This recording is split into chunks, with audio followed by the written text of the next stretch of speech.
record like 20 seconds of silence so that we can use it later to patch in between the vocal things. You want to do that right now? Yeah, we'll do that right now. Okay. It's the great part where we've already been joking about taking everybody's 20-second silent bit and putting it together because everybody's like. Is it going to be the part in the movie where you do those close-ups of people blinking? You know what I'm talking about? What's that? It's like I've seen. It's like in an REM video or something. Like they'll have like the people, like the normal people off the street. And there'll be like this kind of close-up, little kind of blemishy thing, and then someone's just like. You know what I'm talking about? Sounds like what's his face, Andy Warhol.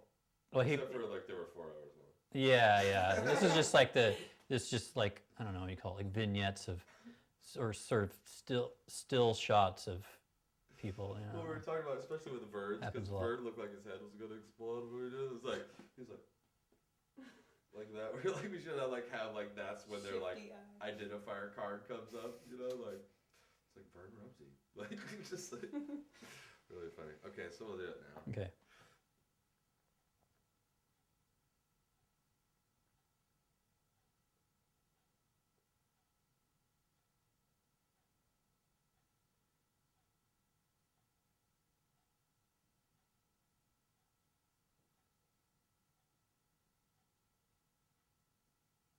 That's good. Cool. So just want to start with introducing yourself and when you first, did you meet them first as people or as a band? It's people. Okay. So I guess you want to start by, saying your name and then kind of what the context was, meeting them first. Okay. My name is Justin Trosper, and I met Carp, the guys from Carp, kind of before they were Carp, at Tumwater High School, where I went to high school. And they were a little bit younger, like 2 years, I think, and so I didn't really know them all that well. Like, say, Scott's brother was in our grade, and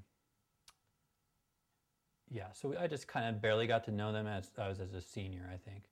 And then I think that was, I have terrible memory, actually, to be honest. This is a long time ago. But I met them before they were really their band. I don't know, maybe they were starting a band or whatever. And so, we used to call Chris Slayer, and I don't really remember why, but that's how we knew him before I knew him as Chris, actually. I used to call him Slayer. They get a little mullet, kind of a rocker kid. Scott was a band geek, and Jared was a drama geek. And so you met them in school? Yeah. Like just in the halls or what? It's just, No, I don't think I had any classes with them or anything, and it was probably sort of like the wider circle of people, were sort of like, hey, do you know these guys? And here you go. I don't know. I really actually got to know them more after I left Tumwater High School. So, I don't know where else to go with that. And so what was basically, actually first, which tape is this? Is this a new tape? Yes. Brand new tape? Fairly new. It's from, what else is on it? The stuff from... Norma. Oh, Norma. Okay, That's cool. it. Okay. So basically, what was your first impression of each of them?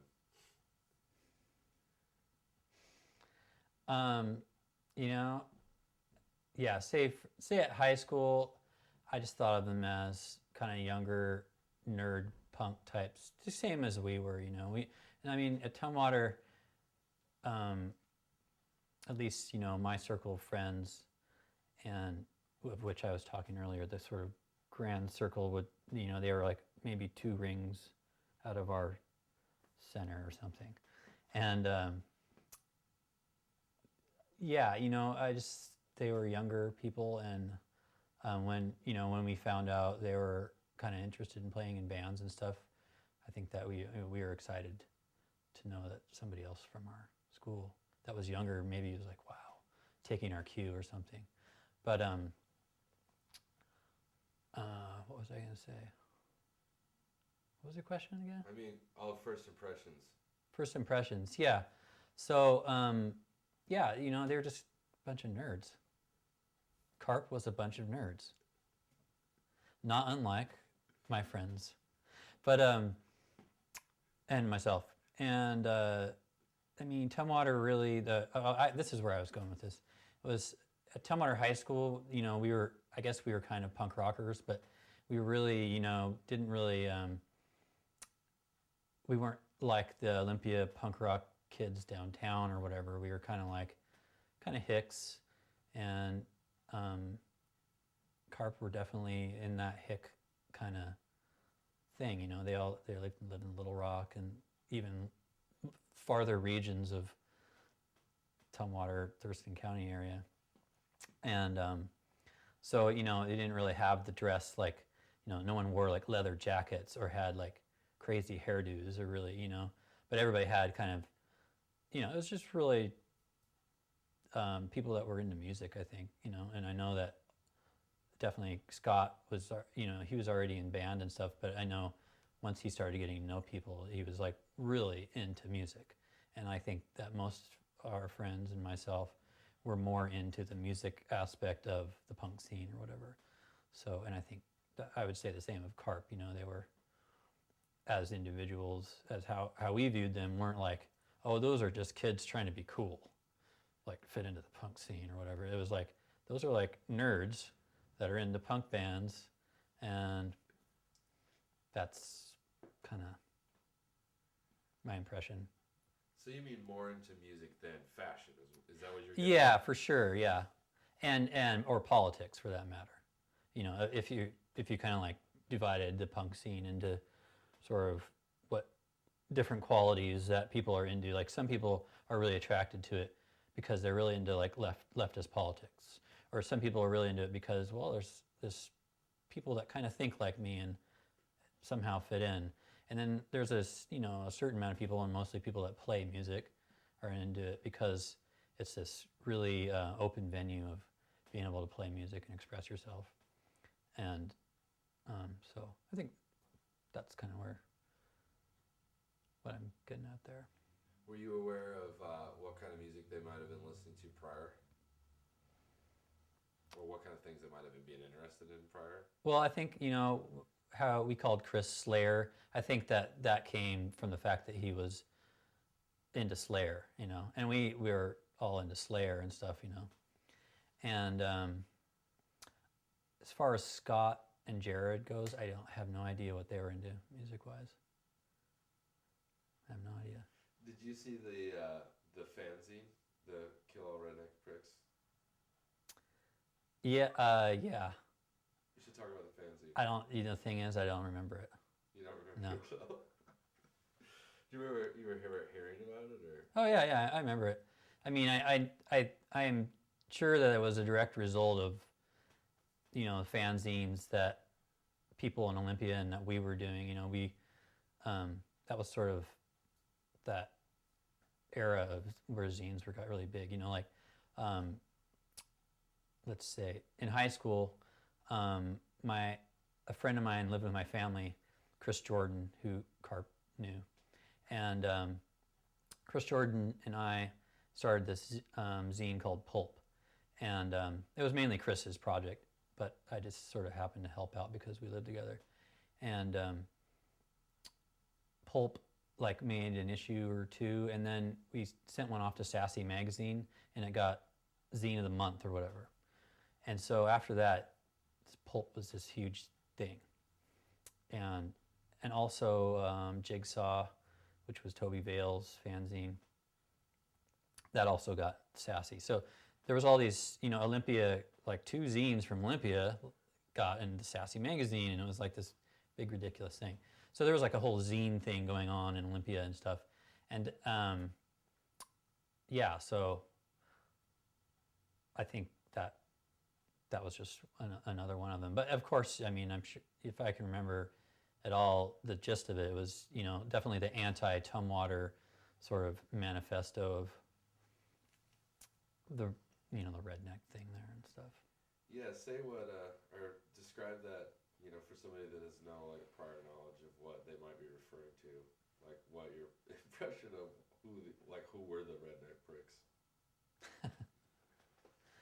Yeah, it's funny because I actually you just reminded me that was what the band stood, kill all redneck pricks. It was like totally ridiculous. Yeah, Tumwater, it's sort of part, Olympia, Lacey, Olympia, Tumwater, and Tumwater is sort of considered the more redneck area, and it's just because it's a little bit on the outskirts, and it sort of keeps on going. It was really like a suburban kind of redneck thing too, though. So it's not everybody's on farms, but even the people who kind of live in the town would sort of be considered more redneckish than somebody from Olympia or something. I think that since there was a sort of minority of kids that were into punk or just kind of rejects, sort of had to deal with this mentality of the rednecks and everything, and yeah, created a lot of tension. But none of us were really like the kind of people who were going out and fighting rednecks, like, fuck you, we're gonna battle you. We were all like, we're gonna go play music instead. We're have no backbone really. But so I think Carp, it was the same situation for Carp. They reacted to that atmosphere by playing music and being really like funny, like you're saying, like Chris and Jared and all of them.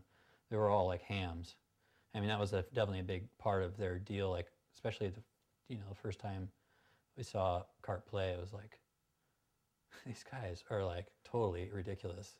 It was really, really funny, and kind of like, we're like, wow, they kind of sound like Flipper. And I don't know if that was what they were going for, I think it was more like they were into the Melvins and, some of maybe their grunge type bands, but it was like, this is pretty great. It sounds like Flipper, and like, they're totally absurd, and we have that like Tumwater redneck thing going on, And, we were only barely removed from them by age, but they were maybe still in high school when we first saw them play. So what kind of lives weren't you guys having, basically? Like, like you said, like that you guys were kind of like a separate minority, but like, what were the lives like of those the majority? Well, I guess say Tumwater had a really big football team. They're the state champion. I mean, they still to this day are probably pretty good. They still have the same coach, Sid Otten, and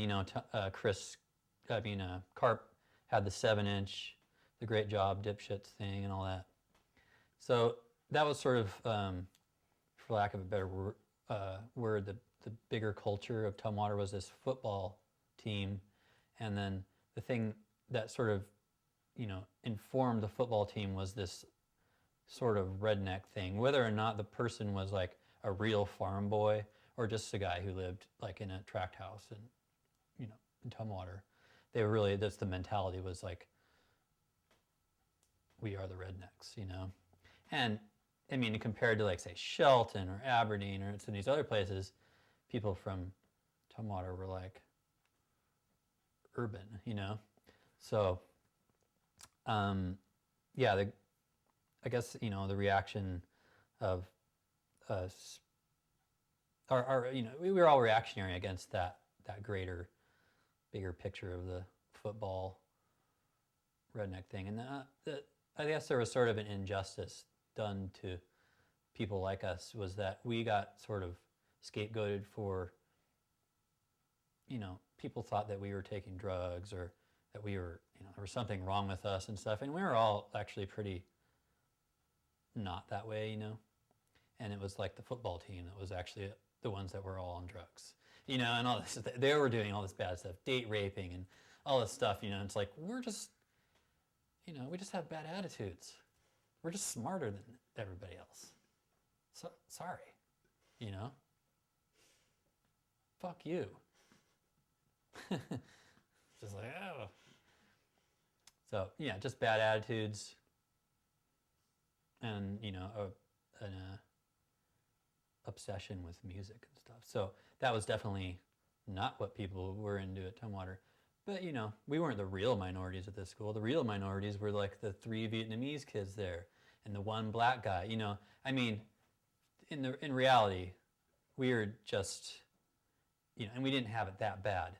But when you're in high school, things seem a lot worse than they really are, you know, and which can make for great art or something, you know. You sort of blow things out of proportion and it becomes entertaining.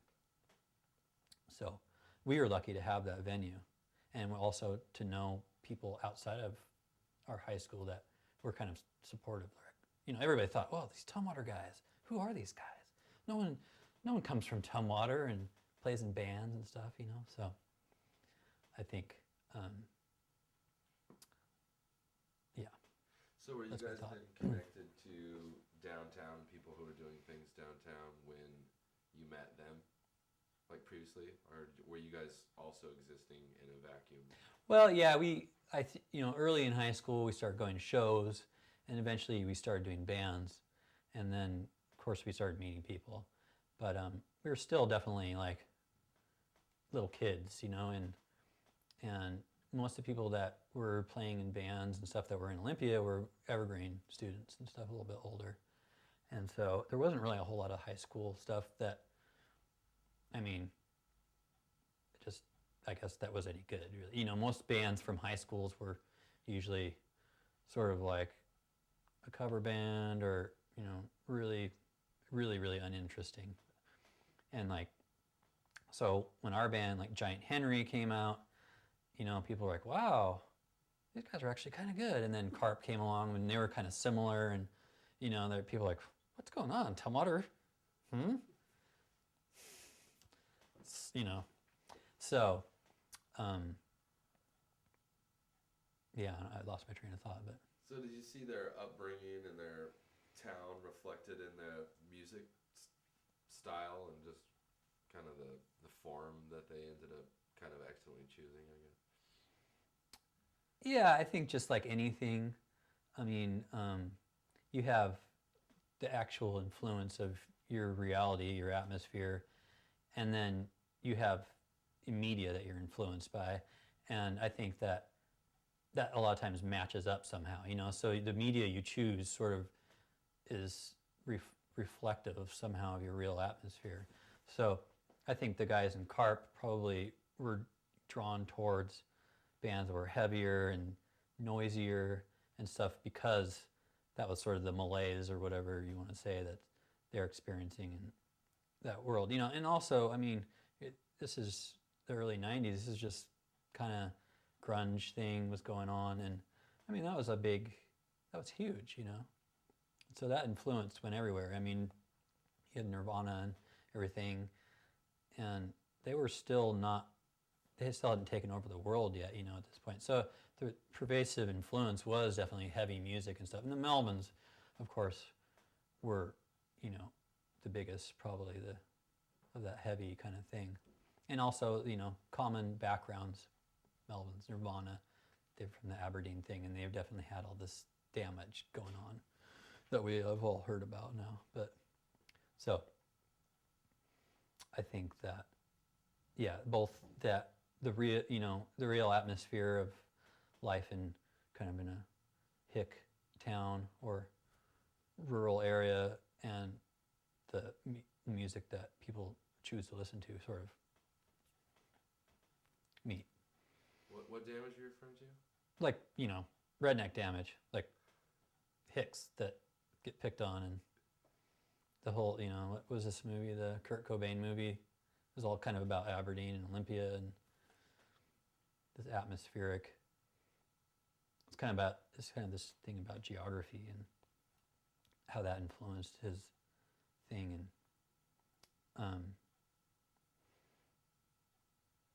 I think, you know, the Melvins, like their whole thing was this sort of reaction to a lot of stuff, and basically being uncool, you know. And I think Carp is sort of a direct descendant of that kind of mentality of like, you know, well, rednecks, we hate rednecks. They hate us, or for that matter. But we also don't really fit in with the punk scene because most people are too busy with politics or whatever to really care about music or something like that. And, you know, it's sort of this reactionary thing. Like, we're not that, we're not this, we're not that, we're not this. We're, you know, it's sort of, we're insular and stuff. We don't relate to either sort of world. So, and, you know, I guess basically it's misanthropic kind of worldview. It's like, fuck the world. And, you know, and it has more to do with certain elements of punk than say the indie scene or something. Or actually a lot like metal mentality is sort of like, you know, metal uses all these metaphors and stuff with, you know, whatever, they're into Dungeons and Dragons and all this kind of stuff, but it's really this thing, this misanthropic thing. It's like, the world hates me, I hate the world. You know, I only fit in with this certain crowd and I don't really even fit in with them. You know, and I think that's a little bit different than just your average punk thing, which is like, and especially in Olympia, the punk thing was really more about community, bringing people up, if possible, or dialogue. You know, Evergreen had this huge influence on how people think here, and it's a lot about dialogue and consensus and sort of utopic things, which I think people from outlying areas that are actually from here experienced punk in different ways. You know, they were sort of like, well, what's, you know, Evergreen, fuck that, they're hippies. And like, rednecks, fuck them, they're rednecks. You know, punks, I don't know, we don't want to look cool. We're just into our, you know, heavy music and stuff. And so I think that whole mentality comes from Buzz Osborne and the Melvins, you know, and that influenced Kurt Cobain, who really introduced his ideas huge, you know, and everything. But years ago, it was really still a small kind of thing, and I think grunge, for the most part, sort of came out of that too. I think that Buzz Osborne, his sort of like philosophy had a huge impact on actually the whole music world now. But, you know, people wouldn't say that. It would be like, you know, trying to trace a line of thinking back to early philosophers or something and go like, well, why do I think this way? It's like, well, actually Aristotle said this thing, you know, and it's like, what, you know, how come the ideas of Kurt Cobain got, you know, he just dispersed this mentality. It actually was inspired by Buzz Osborne, who was like, you know, this is this is this, this is ha ha ha ha, you know. And Carp too, you know, that's sort of like, I think they come out of that kind of world. Not ever, you know, and that's like you're saying also, each person in Carp is different. Each of them had a different worldview, but as a musical entity, I think that's what comes across. There's definitely a sense of humor, you know, that lightens things out, lightens the load. Same with the Melvins, you know. It's not like just a deep, dark, horrible, just soul metal thing, you know. There's this lighten the load thing, you know, like we don't have to, we might hate the world, but we can laugh about it too, but not all the time. So that lightness, I'm glad we came around to that because it's such a huge part of it, because you can kind of easily identify the like classic metal elements of the band, you know, it's this like big, heavy, you know, throbbing thing. But do you think that lightness or that humor or whatever is the thing that reconnects it to like an indie scene, or brings it kind of out of the metal world and connects it to other entities? Yeah, I think, you know, I think they were Carp being, I mean, I think they were, as a band, you know, were just pretty honest in their expression, you know. They weren't putting on, I would say like, they weren't afraid to, you know, kind of look stupid or something, you know, and where other people might, even like privately, someone's like really ridiculous, maybe in their art or whatever, they would be like, well, this is not the image I want to project or something. And Carp, I don't really think cared about that. I think, you know, they all had such a, you know, obvious joy of laughter, or, you know, this sort of like making fun of things and slapsticky kind of comedy, sketchy, you know, sketch comedy and stuff that's, you know, just like you said, hams. And so I think they were just like, well, that's, you know, kind of part of our thing. You know, we play this heavy music, but this is also part of our thing, and we're not going to really hide that.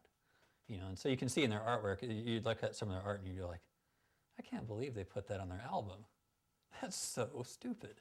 But, you know, it's like, that's great, because that's truly more a true expression of who they are. If they would have not done that, it would have been not as unique as well. So I think that's probably one of their Carp's best qualities, is that they were kind of true to how they are as people, you know. Well, what do you think about the suplex art, the whole idea with that? To be honest, I think it's terrible stuff. Yeah. But at the same time, I love it, you know, because I was like, that's those guys. But yeah, I mean, it's like it's not even a love-hate thing. It's like, it just makes me laugh, you know.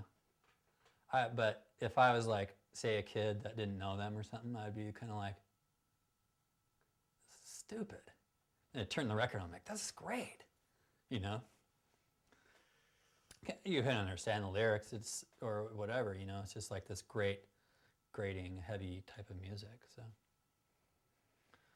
but I mean, that could be said for a lot of things. You know, a lot of times the artwork is just terrible. So, I don't know. And the music can be quite good. So who knows? I think it's funny. It's like the more I like do these interviews, the more I realize that it's like that kind of ridiculousness that got put on. Like you say, you look at it, you're just like, what the hell is this? Just ended up kind of giving people joy. Yeah. Yeah. You know, and but one thing I was curious about was that I was thinking about earlier today was with the Tumwater T-Birds thing and with the suplex thing. They kind of seem similar to me in a way that, like, you know, they come from this really kind of like classically male, like, you know, environment where it's like, you know, throw the ball and run down the field and maybe like shoot a deer or something. I don't know. Right. But like do all these things, and so they end up having these at least two pieces of artwork that are their own ideas, where it's them like pretending to be these like macho male kind of icons, right? Once with the football and once with the wrestling. Yeah. Well, you know, actually, when you were asking me earlier about what my impression of Carp was like early on, one thing I can really one thing that was really noticeable when I first knew them until later was that they really did become big boys. Like, they were like little guys. And then like just a little bit after high school, it was all of a sudden like, wait, Carp, they're like big now. They're like big Tumwater guys. They didn't really seem that way before. What happened? It's like, oh, they started eating meat or something. I don't know. And so that was, and it, like you say, on the artwork, it's pretty funny. I mean, they definitely took the whole like macho redneck mentality thing, and, you know, we're really grinding it into the ground with that artwork. Obviously, they're, you know, trying to shit on those people. I think a big thing about Carp is this idea of shittiness, you know, that, you know, they don't have the trademark on it, but it's like, it's sort of like, oh, you know, it's sort of, you know, it's like an extension of a kind of depression that you get, I think, when you're like in high school. A lot of times you're just like, God, I have zits, and, you know, no one likes me, and blah, blah, blah, blah, blah. And, you know, it's just, but you start reveling, and it's like, well, shittiness is okay, you know, so I'm just going to live in shittiness. And like, people shit on me, you know, I shit on them in private. Fuck that, you know. And so it's like, you know, like especially the early stuff, they had this really shitty quality, like it was really distorted. And I mean, it actually, I mean, Scott really held it together because he was our, you know, he had the marching band thing. But definitely early on, it was like this whole kind of flipper shittiness thing, and yeah, that was definitely a thing we could appreciate, you know. But it's like, you know, eating donuts, a lot of candy, shitty beer, these kind of things that they're bad quality, but loving it, you know. Somebody earlier today was saying that you know, about Scott like subsisting on like a steady diet of like Mountain Dew and Snickers bars. And it's just ridiculous that like, you know, somebody who was like the, you know, responsibility was to be like the most physical person in the band was going to like, you know, eat this crappy shit all the time. Oh yeah, I mean, I think all of them had really, really poor diets. It's definitely like the Taco Bell, there was a Mountain Dew thing going on. The band Godhead Silo was really into Mountain Dew, and Scott and the drummer from Godhead Silo were really good friends, and they just drank like Mountain Dew all the time. It was like, I mean, seriously, piles at like. It always seemed like there was someone had like in a punk house, and there'd be a window, and there'd be like Mountain Dew bottles that people just toss out the window. You know, I'm sure that Scott lived in one of those rooms where there was just Mountain Dew bottles tossed out. He drank too much Mountain Dew, obviously. It's kind of arguable that like one glass is too much. Yeah, a shot maybe. Yeah. But I like this idea of is like the room being like, or the touring van like being like a factory where like empty Mountain Dew bottles are created. Yeah, yeah. Just toss it in. Open the door, bottles of cigarette butts. Yeah, like you know, to me, I mean, sometimes if I think about those days, I just imagine like, you know, a full ashtray.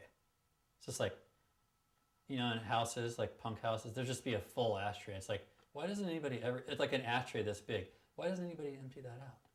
You know, Mountain Dew bottles with cigarette butts in it and just like that much Mountain Dew.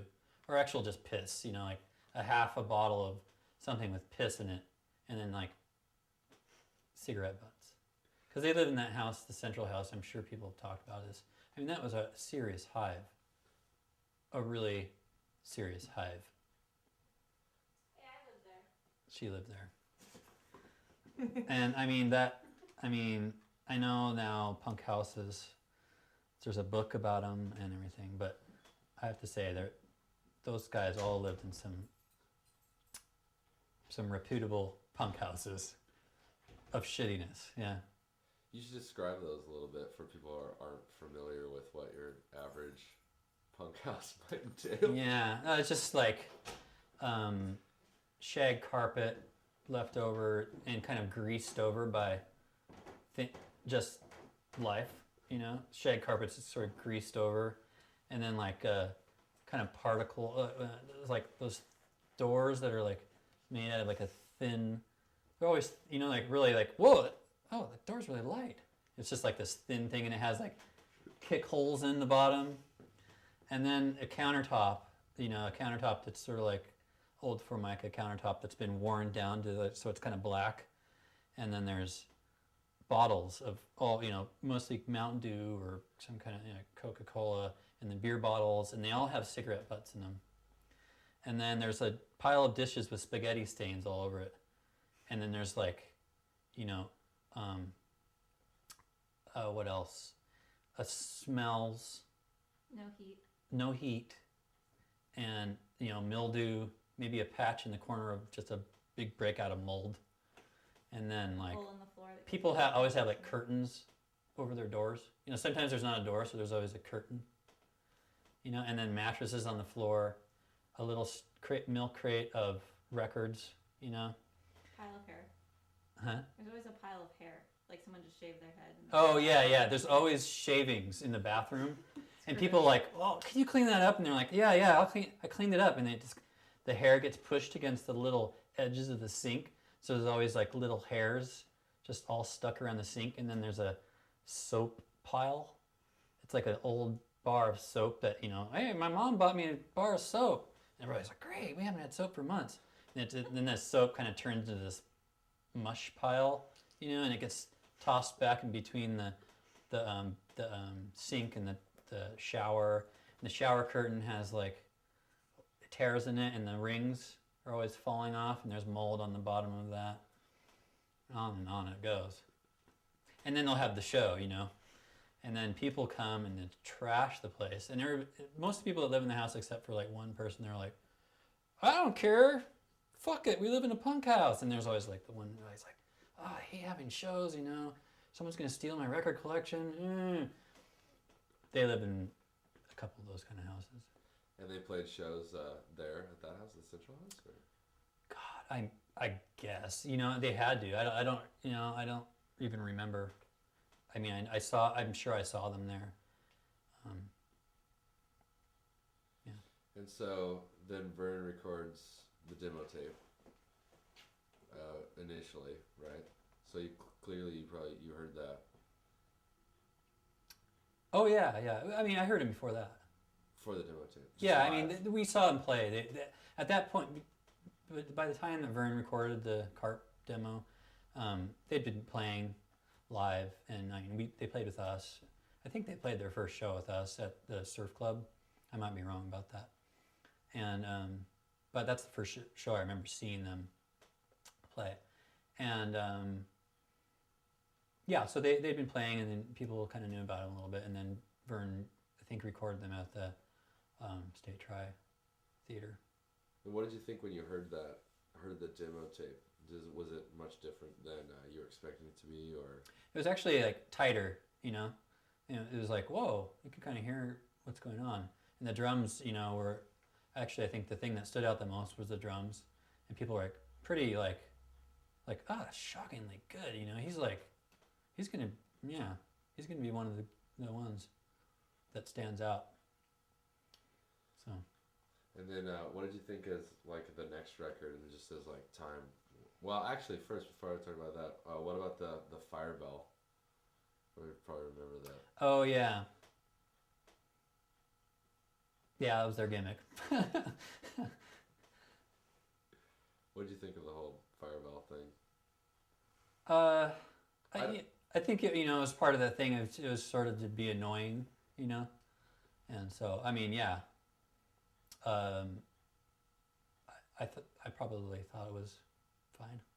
It was very loud, Probably had something to do with school somehow, Because as I kind of remember, they would just like kind of like turn it on and just like set it there, and then it would kind of just like. Yeah, it was just for one song, I think, right? Yeah. But it was like a long, like kind of 10-minute song or something, yeah. And it would go on until after the. Yeah. Cool. And so, what did you think about as like time went on and as like the band went on, like like changes or just as things progressed, as they began to like tour, like Vern took them out or whatever.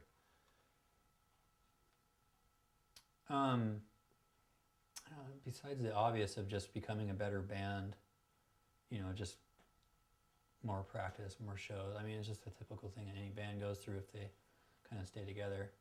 I mean, they became more metal and less kind of punkish, but they never were completely metal, I mean, to be honest, I like in the later days, I didn't really follow them that much. So yeah, I don't really know how to answer that. They got better amps. They got heavier, louder. I think they like really started, they really became like Carp. It was like, well, Carp now has their own sound. They don't sound really like another band in particular. They're like a band and they fit in a genre and they have their own sound, It's not like oh, they sound like a cross between nyeh and nyeh, you know. And so, and they're, you know, one of the few bands from the 90s, I think, that really did just have a totally unique kind of sound. Even though you could say, oh, well, I can see where they're coming from. No one sounds like Carp. To be honest, I don't know. I don't think I've heard really any bands that sound like Carp since then. I don't know why, but I don't know. I don't think it's a truth. No one's, you know, there's not three crazy enough people to. No, I'm just kidding. I don't know. So, yeah, I mean, I think, yeah, you know, bad answer. So, how did the three of them, like, you know, like the three of them interacting just, like, you know, away from playing, like, was it, like, similar to how they played together and interacted with each other? Because I don't know, like, I remember, like, between songs that, like, often turning into kind of, like, a slapstick, like, ridicule hour or something, you know, like, they would, like, immediately begin ragging on each other or something like this. You'd be like, is this real or are they joking? Yeah, I remember seeing a couple shows where it was like, huh, they seem really, they're not very happy with each other. Yeah, sort of bitching at each other and yeah. Yeah, I don't, you know, I wasn't like that. I wasn't privy to them interacting with each other outside of shows. Okay, it's in terms of hanging out with them. I don't remember really hanging out with them as a band that much. I used to hang out with them as with individuals, you know. I mean, Chris went on tour with Unwound once, and so did Jared, both as roadies at different tours. And I mean, I got to know all of them separately. And, you know, we always knew, like, about how Carp would kind of sometimes get in fights. But, I don't know, that was part of the tension of the band. I mean, it's definitely part of their music thing is tension, you know. It's like building up tension and tension release type of deal. So I'm sure that their interpersonal relationships had something to do with sound. Jared, the role as like, why are you guys picking on me?